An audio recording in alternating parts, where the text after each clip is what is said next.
Hello guys, आप देख रहे हैं financial goals the retailers point. दोस्तों, हमारी जो भी बुक सीरीज़ चल रही है, बुक समरी चल रही है, वो है हमारी प्राइस एक्शन मार्केट ट्रैप्स। देखो, इसमें आज हम पढ़ने वाले चैप्टर नंबर 3 को, जिसका जो टाइटल है ट्रेंड एंड रेंज। देखो, चैप्टर नंबर 1 और चैप्टर नंबर 2 को हमने पिछले वीडियो में डिस्कस किया था दोस्तों। तो देखो, जैसा कि देखो चैप्टर नंबर 3 का जो हमारा टाइटल है ट्रेंडिंग डेज और रेंजिंग डेज, इनके बारे में हम आपको बताने वाले हैं कि जब ट्रेंडिंग डेज होते हैं या रेंजिंग डेज होते हैं उसमें प्राइस एक्शन का कैसा सिनारियो रहता है। तो दोस्तों, सबसे पहले हम स्टार्ट करेंगे ट्रेंडिंग डेज से। ठीक है, तो देखो ट्रेंडिंग डेज का क्या मतलब है। देखो, ट्रेंड डेज का मतलब ये है कि चाहे मार्केट अप ट्रेंड में हो या डाउन ट्रेंड में हो, कोई ना कोई ट्रेंड तो होगा।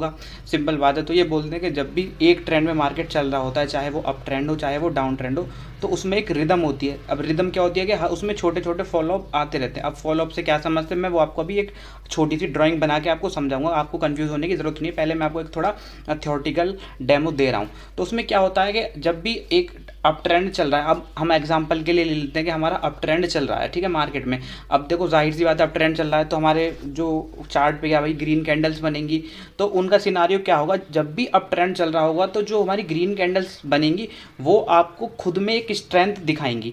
वो हर एक कैंडल आपको बताएगी कि मुझ में कितनी स्ट्रेंथ है दोस्तों। और आपने कई बार महसूस भी किया होगा कि कोई एक अच्छा ब्रेकआउट होता है या कोई अच्छा ट्रेंड आता है तो आपको पता लगता है कि कैंडल कैसी बनती है। मतलब कहने का मतलब कैंडल्स आपको बता देंगे कि मुझ में कितनी स्ट्रेंथ है दोस्तों। फिर ये बोलते हैं कि चलो हम एग्जांपल लेते हैं, मान लेते हैं कि हमारा एक चार्ट पे क्या अप ट्रेंड चल रहा है। तो अब ऐसे अप ट्रेंड पर कैसा चार्ट बनेगा वो मैं आपको आगे दिखाऊंगा। मैं आपको खुद एक ड्राइंग बना के भी दिखाऊंगा, फिर एक रियल चार्ट भी आपको दिखाऊंगा ताकि आपको समझ में आ जाए। ठीक है, अभी तो मैं आपको थ्योरेटिकल बता रहा हूँ। तो उसमें क्या होगा, जब भी एक अप ट्रेंड होगा तो जो हमारी एवरेज साइज की क्या बनती रहेंगी, ग्रीन कैंडल्स बनती रहेंगी। और उसका एक जो हमारा पहला सिनारियो ये होगा कि जो उसकी विक होंगी, जो कैंडल्स की विक होंगी वो उस कैंडल्स के नीचे होंगी। सिंपल बात है, उसके बॉटम में होंगी। और जो हमारी जो रेड कैंडल्स बनेंगी, जिनको हम पुल बैक कैंडल्स बोलेंगे, अप ट्रेंड में जो हल्का सा पुल बैक देंगी, रिट्रेसमेंट देंगी, उनकी जो विक होगी उनकी विक भी ज़रा नीचे ही होगी। ये हमारे अप ट्रेंड के सिनारियो होते हैं, वो मैं अभी आगे आपको बताऊंगा। तो फिर ये बोलते हैं कि ऐसे मार्केट में आप सेलिंग करके ज़्यादा पैसा नहीं बना सकते। बहुत ज़्यादा डिफिकल्ट है कि आप सेल करके पैसा बना सकते हो। और वहीं आप कोई बाइंग की ट्रेड लोगे तो आप बहुत जल्दी आपका टारगेट भी हिट हो जाएगा। तो ऐसे मार्केट में अगर काउंटर ट्रेंड भी आता है, मतलब थोड़ा हल्का सा रिट्रेसमेंट भी आता है, तो आप फंस सकते हैं अगर वहाँ पे उसके अपोजिट में ट्रेड लेंगे दोस्तों अभी हम क्या आपको एक विक का कॉन्सेप्ट समझाने वाले हैं। ठीक है, हालांकि आप सबको पता होगा, फिर भी हम जो हमारे ऑथर साहब हमको बता रहे हैं वही हम आपको बता रहे हैं। तो देखो क्या होता है कि मान लो कोई भी ट्रेंड चल रहा है, मान लो अप ट्रेंड चल रहा है, तो देखो आपको एक पिक्चर दिख रही होगी जो मैंने बनाई है। तो उसमें क्या होता है, आप इस बात को समझिए, जब अगर कोई अप ट्रेंड चल रहा होगा तो जब उसमें जो पुल बैक होगा, जो पुल बैक कैंडल्स होंगी वो क्या होंगी, रेड कैंडल्स होंगी। सिंपल है, क्योंकि देखो हमारा अप ट्रेंड चला हुआ तो हमारा ग्रीन कैंडल्स ऊपर है। तो देखो जो पुल बैक कैंडल्स होंगी वो बहुत छोटी होंगी, इतनी बड़ी कैंडल्स नहीं होंगी। और उसका दूसरा सिनारियो क्या होगा कि अगर अप ट्रेंड है तो उसमें की उसकी विक भी कोई ज़्यादा बड़ी नहीं होंगी। पहली बात, उस कैंडल्स की विक ज़्यादा बड़ी नहीं होंगी, पुल बैक्स कैंडल के ऊपर छोटी होंगी। और मोस्ट ऑफ टाइम क्या होगा, जो विक मिलेगी आपको, यहाँ पे देखो, यहाँ पे मैंने एक नीचे विक बनाई है तो विक बहुत छोटी होगी, ज़्यादा बड़ी विक नहीं होगी। तो या तो नीचे विक होगी या हल्की सी ऊपर होगी। तो विक का जो कॉन्सेप्ट है मैं अभी और ज़्यादा क्लियर कर देता हूँ, आगे एक और पिक्चर आपको दिखाऊंगा। बस आप इतना समझ लीजिए कि जो छोटी छोटी कैंडल्स आपको बनती हुई दिखाई देंगी दोस्तों अभी हम एक बार फिर विक का कॉन्सेप्ट समझने की कोशिश करते हैं। देखो, कोई भी मार्केट होगा तो जो विक्स होती है उनका बहुत एक इंपॉर्टेंट रोल होता है। मान लो एक अप ट्रेंड मार्केट चल रहा है, जैसा कि आपको स्क्रीन पर दिख रहा होगा, यहाँ पे हमारा एक अप ट्रेंड में मार्केट चल रहा है। तो अब मैं विक का कॉन्सेप्ट समझाता हूँ। देखो, जब भी अगर विक्स होंगी तो वो अप ट्रेंड में जो नीचे विक्स ज़्यादा बनेंगी, ठीक है ना। देखो आप दिखाता हूँ मैं आपको, जो विक्स होंगी वो नीचे बनेंगी ज़्यादा, 1 2 3, मतलब अब नीचे बनने का कारण क्या आप समझो, उसके पीछे साइकोलॉजी समझो कि हर कोई जब भी मार्केट में हल्की सी भी सेलिंग आई है तो वहाँ से रिजेक्टेड हुई है, पहली बात। दूसरी बात ये है कि जब भी कोई अप ट्रेंड मार्केट रहेगा तो अपने जो उसका क्लोजिंग होगी, जो कैंडल की क्लोजिंग होगी वो प्रीवियस कैंडल से ऊपर ही होने के चांसेस हैं ज़्यादा। देखो जैसे हर कोई, देखो जैसे ये वाली कैंडल देखो, इसके आगे देखो ये वाली कैंडल का क्लोज देखो, फिर इस वाली कैंडल के आगे ये वाला क्लोज देखो, फिर ये वाला देखो अभी रेड कैंडल बनी है पर नेक्स्ट कैंडल ने क्या उसको जवाब दे दिया और क्लोज उसके ऊपर दी है। फिर देखो एक और कैंडल, फिर उसके बाद एक और कैंडल, फिर मतलब आपको जो क्लोजिंग मिलेगी मोस्ट ऑफ टाइम ऊपर ही मिलेगी। एक दो कैंडल्स का तो यार आपको प्रोबेबिलिटी रखनी पड़ेगी, ठीक है। तो कहने का मतलब यार वहीं कहीं डाउन ट्रेंड चल रहा होगा मार्केट में तो जो विक होगी वो ऊपर होगी, ना कि नीचे होगी, ठीक है। तो आप इन चीज़ों से समझना। और देखो आप हर कैंडल जो भी कैंडल जब अब लाइव मार्केट में बनेगी तो आप उस पर ध्यान देने की कोशिश करना कि भाई ये वाली जो कैंडल बन रही है इसने प्रीवियस कैंडल का जो हाई है वो तोड़ा है ना तोड़ा, क्लोज उसने कहाँ पे दिया है, विक कितनी लंबी बनी है, विक सपोर्ट से रिट्रेस तो नहीं हो रही, मतलब ये सब आपको देखने की ज़रूरत है दोस्तों। ट्रेंडिंग मार्केट में बताते हैं कि पैसा बनाना बहुत आसान है, बट बशर्ते आपको प्राइस एक्शन जो एनालिसिस है वो बहुत अच्छे से करना है। फिर बताते हैं कि काउंटर ट्रेड जो आपको नहीं लेनी है। काउंटर ट्रेड क्या है कि रिट्रेसमेंट पे ट्रेड नहीं लेनी है। अगर देखो मार्केट यहाँ पे हमारा अप ट्रेंड चल रहा है और यहाँ पे आप सोचोगे भाई यहाँ पे रेड कैंडल बनी है शायद रिवर्सल आ जाएगा, मैं ट्रेड नहीं। अब जैसे ये 3 कैंडल बनी है, रेड की कैंडल बनी है, तो तब भी आपको ट्रेड नहीं लेनी जब तक आपका बियरिश मार्केट का जो है वो क्लैरिफिकेशन आपको नहीं मिल जाएगी कि ट्रेंड चेंज नहीं हो जाता। कहने का मतलब आपको ट्रेंड के अगेंस्ट आपको कोई ट्रेड नहीं लेनी है। और विक का ध्यान रखना है कि विक कितनी लंबी बनी है और कहाँ पे विक बन गई। देखो जैसे इस पोर्शन पर देखो यहाँ तक अभी तक कोई ब्रेकआउट नहीं आया था, तो लंबी लंबी विक बन रही थी उसके नीचे, ठीक है। अब जैसे ही ब्रेकआउट आया फिर आप उनकी विक्स देखो, सारी विक्स जो है बिल्कुल नीचे ही बन रही हैं। तो अब विक्स का बहुत बड़ा रोल है और जितनी लंबी विक्स नीचे से बनेगी उतना आपको उतना स्ट्रॉन्ग उसका रिजेक्शन होगा सेलर्स की तरफ, ठीक है। तो यही हमको जो हमारे ऑथर साहब वो बताने की कोशिश कर रहे हैं। गाइज हमने जो ट्रेंडिंग डेज का पहला सिनारियो अभी डिस्कस किया था, जिसमें हमने आपको बताया था कि जो हमारा पुल बैक होगा वो बहुत माइनर होगा और हमने उसमें विक्स का बताया था। देखो ट्रेंडिंग डेज का जो दूसरा सिनारियो वो होता है कि उसमें क्या होता है, हायर हाई लोअर लो बनते हैं, ठीक है। तो अभी मैं आपको एक थ्योरेटिकल बताता हूँ, फिर एक अच्छा सा डायग्राम आपको बता के आपको समझाने की मैं कोशिश करूँगा। देखो सबसे पहले क्या होता है, जब भी हमारा मार्केट अप ट्रेंड में होता है तो उसमें क्या होगा, मैंने बताया पहले अभी आपको बताया था, फिर दोबारा से बता रहा हूँ। जो कैंडल्स अपना हाई बनाएगी, जो अपनी नेक्स्ट कैंडल है वो मोस्ट प्रोबेबली उस हाई के ऊपर ही क्लोज देगी। तो ये दो तरीके से मतलब आपको समझाने की कोशिश की हमारे ऑथर साहब ने। पहली में बताया कि जो आपकी कैंडल्स हैं, जो बार्स हैं, उसके हिसाब से आप समझने की कोशिश करना कि कौन सा ट्रेंड चल रहा है। कहने का मतलब अगर अप ट्रेंड है तो हायर हाई की जो कैंडल है वो मतलब एक कैंडल का जो हाई है जो दूसरी कैंडल उसके जो हाई है उसके ऊपर ही क्लोज देगी। और मान लो डाउन ट्रेंड चल रहा है तो जो उस कैंडल का लो है तो जो नेक्स्ट कैंडल है वो क्लोज उसके लो के नीचे ही देगी। फिर जो दूसरा सिनारियो उसी में ऐड किया है कि पहला तो हमने कैंडल्स के हिसाब से मान लिया कि भाई जो प्राइस एक्शन बनेगा वो कैंडल्स के हिसाब से बनेगा। फिर दूसरा बंदा जब भी आपने देखा होगा ट्रेंड लाइन ड्रॉ करके हम देखते हैं, जब हमारा मार्केट स्विंग हाई बनाता है स्विंग लो बनाता है और उन ट्रेंड लाइन्स को हम जोड़ दें तो एक भाई हायर हाई और हायर लो का सिनारियो बन के उभरता है, जिसको हम पीवोट्स भी बोल सकते हैं। वी नॉर्मल पीवोट्स पॉइंट नहीं, जो हम ड्रॉ करते हैं वो पीवोट्स पॉइंट। तो मैं आपको पहले डायग्राम की मदद से समझाने की कोशिश करता हूँ क्योंकि आपको ऐसे समझ में नहीं आएगा दोस्तों।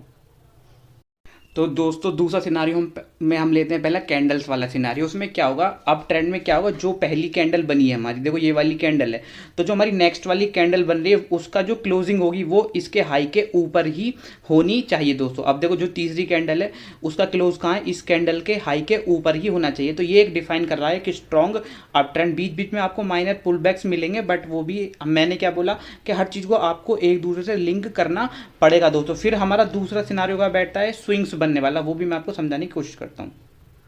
तो दोस्तों हमने पहला सिनारियो कैंडल्स का देखा, हाई जब वो क्लोजिंग वाला सिनारियो देखा। अभी हम देखेंगे स्विंग्स वाला।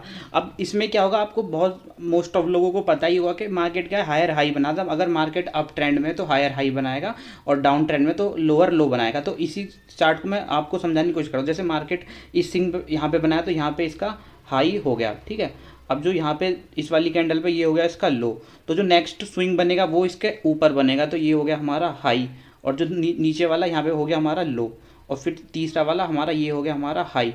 तो देखो एक बात साफ है, जो ये वाला हाई है जो इसका नेक्स्ट स्विंग बना वो उससे ऊपर होगा और इसके ऊपर जो होगा वो नेक्स्ट स्विंग वो उसके ऊपर होगा। हाई हर एक हाई पिछले वाले हाई से ऊपर होगा। और वहीं आप लो को देखेंगे, जो लो होगा वो भी ऊपर होता चला जाएगा, ठीक है। देखो एक जो अगर हम ट्रेंड लाइन ड्रॉ करेंगे तो कुछ हमारी ऐसी लाइन बैठेगी और यहाँ पे ड्रॉ करेंगे तो ऐसी लाइन बैठेगी। तो ये एक क्लियर कट हमको दिखाता है कि ये अप ट्रेंड है और हमारा market higher high lower low के फॉर्मेशन को बना रहा है दोस्तों, इसको वैलिड कर रहा है दोस्तों।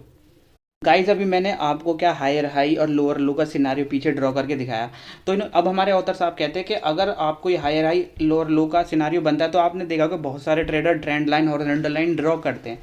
तो आप मुझे ये बताओ वो क्या चीज़ है। देखो हमने कई बार आपको बताया होगा कि पीवोट्स पॉइंट का क्या सिनारियो रहता है।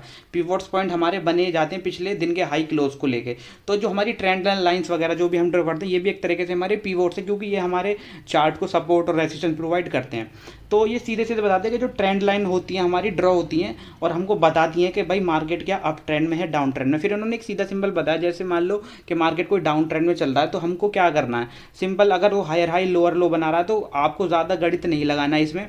जो मार्केट लो लो बनाया जा रहा है उसको आप एक ट्रेंड लाइन से जोड़ दो, और जो हाई हाई बनाया जा रहा है उसको आप एक ट्रेंड लाइन से जोड़ दो। फिर आप उसको स्टडी करके करने की कोशिश करो कि देखो कि क्या वो सच में वैलिडेट कर रहा है दोस्तों। तो अभी हम आपको एक चार्ट और दिखाते हैं। गाइज अभी आपको आपके सामने एक चार्ट दिख रहा होगा आपको। तो देखो हायर हाई लोअर लो के कॉन्सेप्ट को समझाने के लिए ये चार्ट प्लॉट किया गया है, ठीक है। तो इसमें आपको क्लियर कट दिख रहा होगा, देखो अंधा भी देख के बता देगा कि क्लियर कट यहाँ पे डाउन ट्रेंड चल रहा है। तो देखो मार्केट क्या एक ऐसी सीधी 90 डिग्री में तो गिरेगा नहीं, सिंपल बात है कि देखो अगर अप ट्रेंड भी होगा डाउन ट्रेंड होगा तो वो क्या वेव फॉर्मेशन में ही गिरेगा। तो आपको यहाँ पे चार्ट पे जगह जगह दिख रहे होंगे, देखो यहाँ पे जैसे गिरा, फिर एक साइडवेज मूवमेंट आया, फिर एक साइडवेज मूवमेंट आया, फिर गिरा, फिर साइडवेज मूवमेंट आया, साइडवेज मूवमेंट आया, गिरता है, फिर साइडवेज मूवमेंट आता है, गिरता है, फिर साइडवेज मूवमेंट आता है। तो इसमें अब आपको पता कैसे लगेगा कि भाई कि यहाँ पे हो क्या रहा है सिनारियो, एक्चुअल में आप इसको ट्रेड कैसे कर पाएंगे, ठीक है। तो देखो इन्होंने पहले बताया था कि आप पीवोट्स मार्क कर लो, स्विंग्स मार्क कर लो सबसे पहले। तो आपने स्विंग्स कैसे मार्क करे, देखो यहाँ पे पहला हाई बनाया, ठीक है। अब जब मार्केट गिर रहा है तो हम लोअर हाई बोलेंगे। तो यहाँ पे इसने यहाँ पे बनाया पहला लोअर हाई, उसके बाद यहाँ पे लोअर लो। अब देखो जो नेक्स्ट स्विंग है यहाँ पे बनता है, तो इसका क्या हुआ, तो यहाँ पे एक और लोअर हाई बना इसका, और इसका नीचे लोअर लो, फिर मार्केट गिरता है, फिर एक और स्विंग बनाता लोअर हाई लोअर लो, फिर एक और लोअर हाई लोअर लो, लोअर हाई लोअर। तो सिंपल आपको दिख रहा है कि भाई मार्केट पूरा फॉर्मेशन में चल रहा है, लोअर हाई बनाता है, फिर एक और नीचे नया लो बनाता है, फिर एक नया लोअर हाई बनाता है, फिर एक और नीचे नया लोअर लो बना देता है। कंप्लीट डाउन ट्रेंड में दिख रहा है हमको। तो अब फिर हमने क्या किया, यहाँ पे हमने एक ट्रेंड लाइन ड्रॉ कर ली। इन्होंने 3 ट्रेंड लाइन ड्रॉ की, एक ये वाली, एक ये वाली और एक ये वाली। तो देखो अब भाई बहुत सारे मार्केट गुरु बैठे हैं एक से एक चीज़ बताने के लिए। तो इन्होंने सिंपल क्या बोला, इन्होंने क्या किया, आप भी कर सकते हैं कि जो मार्केट के जो लोअर लो हैं उनको एक लाइन से जोड़ दिया, ठीक है। अब इन्होंने देखो यहाँ से ट्रेंड लाइन बनाना स्टार्ट किया, और इन्होंने सोचा कि यहाँ से मैं बनाऊंगा और जितने भी लो हैं उनको कवर करता हुआ चलूंगा। तो यहाँ से इन्होंने पहला लोअर लो कवर किया, दूसरा लोअर लो कवर किया, तीसरा लोअर लो कवर किया और चौथा लोअर लो कवर किया। उसके बाद वहीं पे फिर एक ट्रेंड लाइन वहाँ से स्टार्ट की और सारे हाईज इन्होंने कवर किए, ये वाला ये वाला ये वाला। तो देखो यहाँ पे अभी आपको जो ऑथर साहब आप समझने की कोशिश की थी, आपको ये नहीं बता रहे कि भाई ट्रेंड लाइन कैसे वर्क करती है, ट्रेंड लाइन कैसे ड्रॉ की जाती है। ये आपको समझाने की कोशिश कर रहे हैं कि देखो मार्केट अगर गिर रहा है तो एक चेन में गिरेगा, एक पूरे परफेक्ट सिनारियो से गिरेगा, ऐसा नहीं अंधा नहीं गिरेगा। तो आपको ये नहीं बताया जा रहा कि आप ट्रेंड लाइन कैसे ड्रॉ कर रहे हैं, आप ये तो बस आपकी एक नॉलेज के लिए बता रहे हैं, ठीक है। बस ये आपको ये बता रहे हैं मार्केट एक परफेक्ट सिनारियो में गिर रहा है, लोअर लो और लोअर हाई के सिनारियो का परफेक्ट मैच बना के गिर रहा है मार्केट। तो यही इन्होंने इस चीज़ में बताने की कोशिश की है कि मार्केट अगर गिरेगा तो इस टाइप से गिरेगा और बढ़ेगा तो इसी वे में बढ़ेगा, हायर हाई और हायर लो बनाएगा दोस्तों। चलो गाइज हम अपनी बुक में आगे बढ़ते हैं। हम आपको ट्रेंडिंग डेज के सिनारियो बता रहे थे। अब तक हमने 2 सिनारियो डिस्कस किए, जिसमें हमने बताया कि ट्रेंडिंग डेज में क्या होगा, अगर मार्केट ट्रेंड में है, किसी ट्रेंडिंग डेज उसके चल रहे हैं तो वो हल्का फॉलोअप देगा। फॉलोअप इन द सेंस बढ़ेगा तो अच्छा बढ़ेगा, जब वो थोड़ा सा रिट्रेस होगा तो छोटी छोटी कैंडल्स में होगा। फिर हमने आपको सिनारियो नंबर 2 बताया था कि मार्केट अगर बढ़ेगा, अगर अप ट्रेंड में है मार्केट और वो उसको ऊपर जाना है तो वो एक फॉर्मेशन में ऊपर जाएगा, हायर हाई हायर लो बनाते हुए जाएगा। अगर वो डाउन ट्रेंड में है तो लोअर लो लोअर हाई बनाते हुए नीचे जाएगा। तो अभी हम तीसरा सिनारियो आपको डिस्कस करने वाले हैं, जिसमें ये बता रहे हैं the dynamic support resistance tool, देखो EMA, ठीक है, एक्सपोनेंशियल मूविंग एवरेज। तो दोस्तों अभी तक हमारे ऑथर साहब ने इंडिकेटर्स को थोड़ा ऐसे ही बताया था कि वो लैगिंग होते हैं, बट इस सच्चाई को ये भी मानते हैं EMA 20 का EMA। देखो हमने अश्वनी, देखो आप एक बात ज़रा ध्यान से सोचना, देखो ये बुक हमारी प्राइस एक्शन ट्रैप्स के बारे में है, ठीक है। हमने अश्वनी गुजराल सर की बुक को जो हम समरी कर रहे थे उसमें भी उन्होंने बताया था कि 20 का मूविंग एवरेज कितना इंपॉर्टेंट है, और फिर वही बात रिपीट होकर दोबारा से इस बुक में भी आ रही है। मतलब 2 अलग अलग ऑथर, एक इंडियन ऑथर और एक फॉरेन ऑथर, दोनों इस बात को मानते हैं दोस्तों। तो अब क्या बात मानते बताते हैं कि ये बताते हैं कि देखो सिंपल मूविंग एवरेज क्या है, एक अर्थमेटिक कैलकुलेशन करता है, वो पिछले जो उसकी की क्लोजिंग है उसका डाटा से हम उसको प्लॉट करते हैं, ठीक है। अब यहाँ पे बात हम ईएमए का कैलकुलेशन की तो कर नहीं रहे, तो इन्होंने सिंपल खुद बोलते हैं कि I personally use a 20-day EMA and 5 minute candle stick. ये खुद 5 मिनट के चार्ट पर 20 का जो मूविंग एवरेज है उसको यूज़ करते हैं। तो अब ये मूविंग एवरेज का पर्पज़ क्या है वो मैं आपको बता दूँ ट्रेंडिंग डेज में।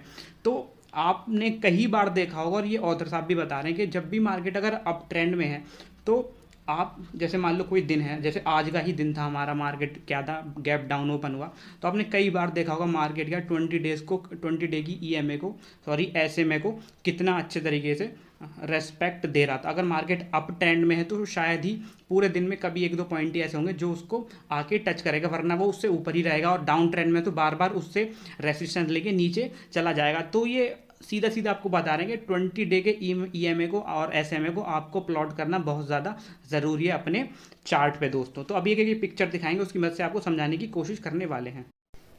गाइज आपको स्क्रीन पर एक चार्ट दिख रहा होगा जिसमें आपको एक ट्रेंडिंग और रेंजिंग का सिनारियो बना के दिखाया गया है। देखो हमारे ऑथर साहब बोलते हैं कि देखो जो हमारा ईएमए होता है, स्पेशली 20 का ईएमए, उसकी खास बात क्या है। देखो आप प्राइस एक्शन पे काम करते हो, अच्छी बात है, ठीक है, वन ऑफ द बेस्ट चीज़ है, ठीक है, आप प्राइस एक्शन पे काम करते हैं। बट क्या होता है, आप ट्रेंड लाइन ड्रॉ करते हैं, सपोर्ट लाइन ड्रॉ करते हैं, पैटर्न्स बनाते हैं, वो आपको सपोर्ट रेजिस्टेंस प्रोवाइड करते हैं, ठीक है। वो क्या होते हैं, फिक्स होते हैं, क्योंकि जहां आपने वो फिक्स कर दिया वो फिक्स रहेगा। बट जो हमारा जो मूविंग एवरेज का जो सपोर्ट रेजिस्टेंस होता है वो क्या होता है, डायनामिक होता है, मतलब वो चेंज होता रहता है। आपको पता है कि मूविंग एवरेज प्राइस के साथ चेंज होता रहता है, तो प्राइस एक्शन के साथ इसको जोड़ना काफ़ी इंपॉर्टेंट हो जाता है। अब वो कैसे, मैं आपको बताता हूँ। देखो जितने भी हमारे सपोर्ट ट्रेंड लाइन है वो फिक्स हैं, और जो हमारा जो प्राइस है वो क्या है, हमारा जो ईएमए है वो प्राइस के साथ बदलता रहता है, ईएमए एसएमए जो चेंज होता रहता है। तो वो हमारा जब मार्केट, मान लो हमारा मार्केट आज के लिए ओपन है, इंट्राडे में वो काफ़ी हम कई बार हमको सपोर्ट रेजिस्टेंस और एंट्री और एग्जिट प्रोवाइड करता है दोस्तों। दूसरी बात ये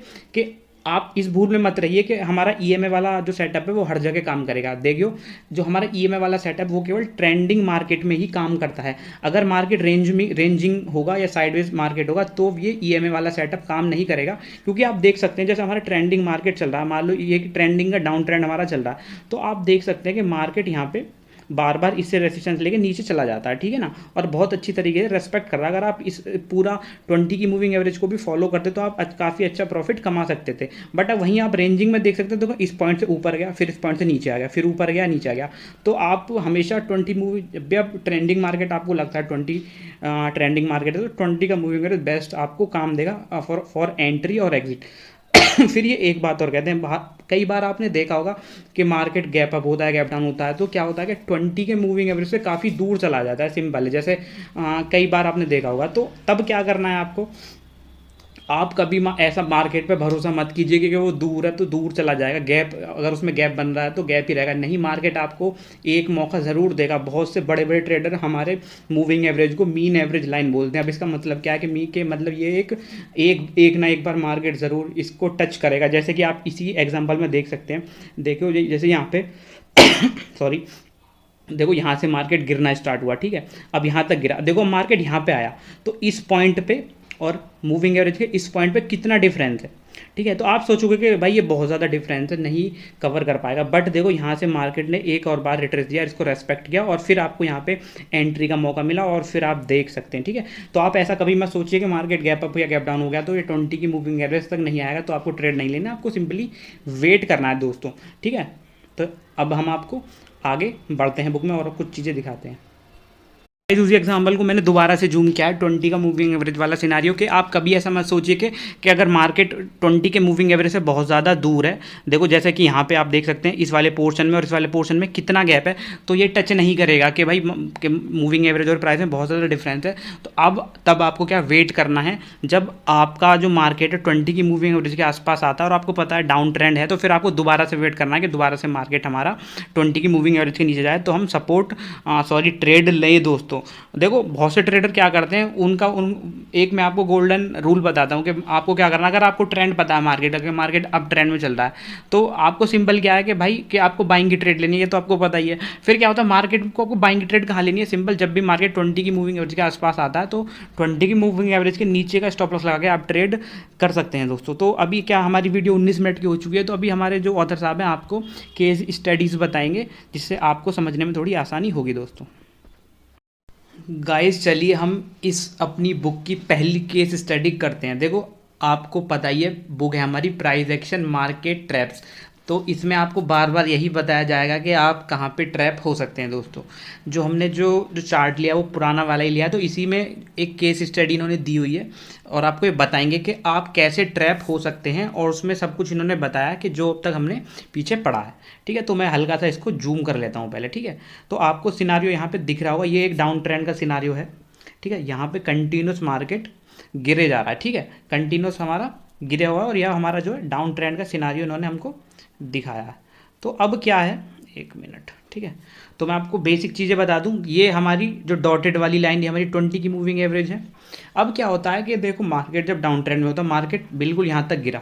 ठीक है, अब यहाँ से क्या होता है, तो हम अब तक पढ़ा है कि एक शायद डाउन ट्रेंड हो या अप ट्रेंड हो, एक पुल बैक हमारा बनता है हम कहाँ तक, 20 के मूविंग एवरेज तक। ठीक है, अब जब मार्केट पुल बैक होगा 20 के मूविंग एवरेज तक, वहाँ पे आपको क्या क्या ट्रैप आपको दिखाए जाएंगे जहाँ पे आप फंस सकते हो, वो उनके बारे में हम बात करेंगे।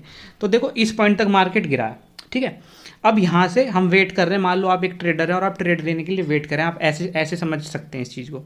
तो देखो मार्केट यहाँ से गिरा, देखो इस पॉइंट तक गिरा और यहाँ से हमारा मार्केट पुल बैक दिखाना स्टार्ट हुआ है। तो ठीक है, जैसे देखो इस वाली कैंडल की आप विक देखो, यहाँ से क्या हुआ, जिन लोगों ने इस पॉइंट से जिन लोगों ने यहाँ पे शॉर्ट पोजीशन बनाई थी, वो यहाँ पे अपनी पोजीशन को बुक कर रहे हैं। ठीक है, अब जिससे क्या हुआ, जो हल्के फुल्के बायर ऐड हो गए और जो शॉर्ट कवरिंग से हमारा प्राइस यहाँ तक आ गया। ठीक है, कोई डाउट नहीं, कोई इशू नहीं। अब मार्केट हमारा क्या है, देखो जहाँ से मार्केट में सेलर्स एक्टिवेट हुए, तो वहाँ पे एक हमारा क्या हो गया, रेसिस्टेंस एरिया हो गया, और दूसरा रेसिस्टेंस एरिया हो गया हमारा 20 का मूविंग एवरेज। अब क्या होता है, हमको बताया जाता है कि 20 के मूविंग एवरेज के ऊपर हमको बाइंग की पोजीशन बनानी चाहिए और 20 के मूविंग एवरेज के नीचे हमको शॉर्टिंग की पोजीशन बनानी चाहिए, अगर आप एक परफेक्ट ट्रेडर हो। चलो ठीक है, अब हम क्या करते हैं, मार्केट हमारा 1 2 3 4 5 6 कैंडल्स में वहीं आ जाता है जहाँ से शॉर्टिंग स्टार्ट हुई थी पहले। तो यहाँ पे एक रेसिस्टेंस फेस होगा। तो अब क्या होगा, मार्केट में कैसे आपको फंसाया जाएगा, देखो हर आपको अच्छे तरीके से पता है कि जो बड़े बड़े ट्रेडर्स होते हैं, इंस्टीट्यूशनल ट्रेडर्स होते हैं, उनको उनका जो आप ऑर्डर्स लगाते हैं वो उनको पता होते हैं कि आपने कहाँ पे ऑर्डर्स लगाए हैं। तो आपने सुना होगा स्टॉप लॉस हंटिंग चलती रहती है मार्केट में। ठीक है, तो वो सिनारियो यहाँ पे हुआ है। मैं आपको जूम करके दिखाता हूँ, पहले हल्का सा जूम कर देता हूँ। ठीक है, देखिए अब क्या होता है, मार्केट यहाँ तक आया, आप कैंडल नंबर 2 को देखिए, देखो मार्केट यहाँ पे इस वाले जो 2 नंबर की जो कैंडल है, इसने क्या है 20 की मूविंग एवरेज के ऊपर क्लोज दिया है। ठीक है, अब यहाँ पे आप क्या करोगे, आप यहाँ पे सोचोगे कि मैं यहाँ पे एक बाइंग की ट्रेड ले सकता हूँ। ठीक है, आप यहाँ से ये भी सोच सकते हो कि यहाँ पे मैं एक शॉर्टिंग की ट्रेड ले सकता हूँ। 2 सिनारियो आपके बन रहे हैं। तो आप अगर यहाँ पे आके, यहाँ पे जो हमारा यहाँ पे इस वाली कैंडल पे हमारा क्या एक रेसिस्टेंस बैठा हुआ है, वो वाला रेसिस्टेंस कौन सा है, जो यहाँ से हमारी जो सेलिंग है वो स्टार्ट हुई थी। ठीक है, अब क्या होता है, आप कैंडल नंबर 2 को देखिए, देखो ये वाली कैंडल का विक देखिए ऊपर तक गया है। ठीक है, देखो अगर आपने यहाँ पे शॉर्टिंग की पोजीशन बनाई होगी, ठीक है, तो सबसे पहले क्या हुआ होगा, जिन लोगों ने यहाँ पे सोचा होगा कि भाई देखो यहाँ पे हमारा रेजिस्टेंस है, यहाँ पे हम शॉर्टिंग की पोजीशन बनाते हैं, वहाँ क्या होगा, इस वाली विक ने उन शॉर्टर्स को बाहर करा होगा सबसे पहले। इसका मतलब यहाँ पे क्या स्टॉप लॉस हंटिंग हुई होगी, तो जो हमारा ये वाला रेजिस्टेंस था वो टूट गया। ठीक है, जो यहाँ पे शॉर्ट करने के लिए बैठे थे वो इस कैंडल के विक ने इसको यहाँ पे सारे शॉर्टर्स को बाहर कर दिया। ओके, तो ये तो हो गया हमारा शॉर्टर्स का खेल, यहाँ पे खत्म हो गया। अब यहाँ पे क्या, मार्केट को पता है कि हमको दोबारा से शॉर्टिंग करनी है, क्योंकि डाउन ट्रेंड है, बड़े बड़े लोगों को पता है। आपने सुना होगा बाय लो सेल हाई, पर जो हमारे इंस्टीट्यूशनल इन्वेस्टर जो ट्रेडर करते हैं वो क्या करते हैं, सेल हाई। इनका उल्टा हिसाब होता है, जब ऊंचे दाम पे वो सेल करेंगे तभी तो उनको ज़्यादा प्रॉफिट होगा जब मार्केट गिरेगा। ठीक है, तो फिर हम अगली कैंडल देखते हैं। दो ये हमारी जो नेक्स्ट कैंडल बनी है एक डोजी टाइप बनी है। अब देखो डोजी का मतलब आप सबको पता होता है, एक वो रिवर्सल का साइन होता है। ठीक है, अगर आपने यहाँ पे देखो इस कैंडल को देख के लॉन्ग किया है कि भाई बहुत बड़ी कैंडल है, 20 के मूविंग एवरेज के ऊपर गई है और यहाँ पे जो रेसिस्टेंस है इसके ऊपर भी ये गई है, अगर यहाँ पे आपने बाइंग की है, लॉन्ग पोजीशन बनाई है, तो ये आपके लिए गुड साइन नहीं है, क्योंकि यहाँ पे एक अगली एक डोजी कैंडल बन चुकी है। ठीक है, तो आपको या तो अपनी पोजीशन से एग्जिट हो जाना चाहिए या एक नई पोजीशन का आपको वेट करना चाहिए। फिर थर्ड कैंडल को आप देखिए, थर्ड कैंडल एक पूरा एंगल्फिंग टाइप कैंडल बनी है जो कि एक पूरा बेयरिश साइन है। चौथी कैंडल को देखिए जो कि बिल्कुल यहाँ पे हमारा इंडिसीजन कैंडल बनी, ना बाइंग की ना सेलिंग की। उसके बाद विक देखिए, विक कितनी नीचे जा रही है, इसका मतलब नीचे से बार बार 20 की मूविंग एवरेज से बार बार यहाँ पे बाइंग प्रेशर आ रहा है। उसके बाद चौथी कैंडल ने यहाँ पे एक क्लोज दिया। 20 की मूविंग एवरेज के नीचे, 5वीं कैंडल ने फिर एक और नीचे क्लोज दिया और 6th कैंडल का विक देखिए कितना बड़ा है। तो आपको यहाँ पे एक्टिवेट हो जाना चाहिए अपनी शॉर्टिंग पोजीशन का बनाने के लिए, ठीक है, क्योंकि यहाँ पे जो हमारी बाइंग है वो सारी एग्जॉस्ट हो चुकी है, नए सेलर्स दोबारा से मार्केट में आ चुके हैं और यहाँ पे कहीं आपको ट्रेड ले देनी है और यहाँ पे आपका कहीं एसएल हो जाना चाहिए। तो आप जो अब फिर देखो उसके बाद मार्केट हमारा धड़ाम से गिरा है, तो आप यहाँ पे क्या क्या हंटिंग आपने देखने की आपको मिली, मैं आपको रिकैप कर देता हूँ ज़्यादा से ज़्यादा, ठीक है, मतलब वो बता देता हूँ। तो देखो यहाँ पे जिन लोगों ये सोच रहे थे कि मार्केट एक ही उसमें सिनारियो में गिरता रहेगा, ऐसा नहीं होता। मार्केट ने हमारा पुल बैक दिया 20 की मूविंग एवरेज तक, तो हमेशा हमको क्या 20 की मूविंग एवरेज तक वेट करना चाहिए पुल बैक का, ठीक है। दूसरा जो लोग जब ये कैंडल बन रही होगी, जैसे ही इस कैंडल ने इस रेसिस्टेंस को तोड़ा हुआ, तो यहाँ पे लोग सोच रहे होंगे कि यहाँ पे भाई बाइंग आएगी, मार्केट में बाइंग आएगी, बट ऐसा नहीं हुआ।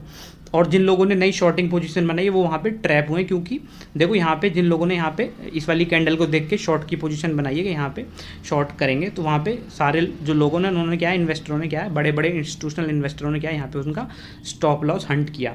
उसके बाद एक डोजी का आपको साइन मिला, डोजी का साइन सिंपल रिवर्सल का साइन है, बट आपको अगली कैंडल का वेट करना, जो कि एक एंगल्फिंग पैटर्न है, कैंडल बनी हुई है, तो आपको तुरंत तब भी ट्रेड नहीं लेनी। देखो आपको देखना है कि देखो यार इस रेसिस्टेंस और 20 की मूविंग एवरेज में कितना डिफरेंस है। मान लो ये वाली जो हमारी लाइन है ये यहाँ होती कहीं तो ज़्यादा गैप होता, तब आपको लगता है कि भाई हमारा रिस्क रिवार्ड रेशो खराब हो जाएगा। देखो यार इस पॉइंट में और इस पॉइंट में कोई ज़्यादा दूरी नहीं है, तो आपको क्या वेट करना है कि देखो, क्योंकि हमारा रेसिस्टेंस भी पास ही है और आपको ट्रेड लेनी है जब यहाँ पे एक दो कैंडल क्लोज देती है। कभी कभी क्या होता है, एक जैसे ये आप सोचेंगे कि भाई ये वाली कैंडल इसके नीचे आ गई, यहाँ मैं शॉर्ट कर देता हूँ, बट आपको वेट करना है उसके नीचे क्लोज देने का।